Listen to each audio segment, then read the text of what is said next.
Hola amigos, hoy vamos a estar haciendo un rico arroz con pollo y la cantidad de todos los ingredientes se las dejo debajo en la cajita de información. En una cazuela agregamos un chorrito de aceite.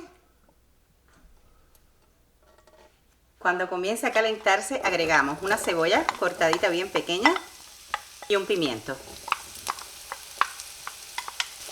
Y pocharemos aproximadamente por unos 3 a 4 minutos.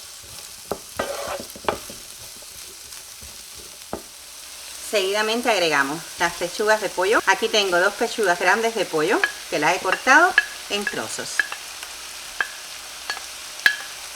Le vamos a poner un poquito de sal y un poquito de pimienta. Lo iremos moviendo de vez en cuando para que se dore por todos lados. Cuando ya tengamos el pollo cocido, le vamos a agregar 2 tomates cortados en trocitos y 3 dientecitos de ajo. Y lo vamos a cocer por unos 5 minutos.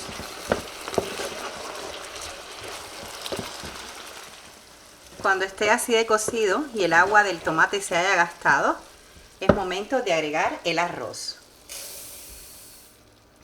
Y lo vamos a cocer aproximadamente por 1 minuto para que se le impregnen todos los sabores, el del pollo y de la verdura.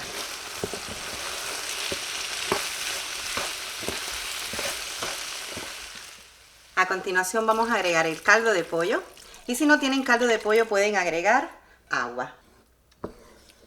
Lo vamos a mover un poco para que todo se mezcle. Le ponemos unas hebras de azafrán. Si no tienen azafrán pueden ponerle colorante alimentario. Le agregamos unas verduras mixtas, rectificamos de sal y lo mezclamos todo. Y vamos a dejar que se haga a fuego medio aproximadamente por unos 15 a 20 minutos.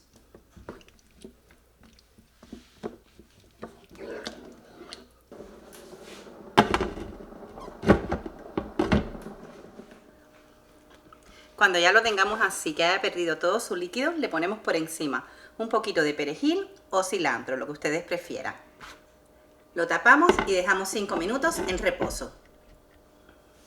Y mirar amigos, ya tenemos este rico arroz con pollo listo. Deseo te haya gustado y no olvides suscribirte al canal y activar la campanita para que YouTube te avise cada vez que suba una nueva receta. Nos vemos en el siguiente vídeo. ¡Adiós!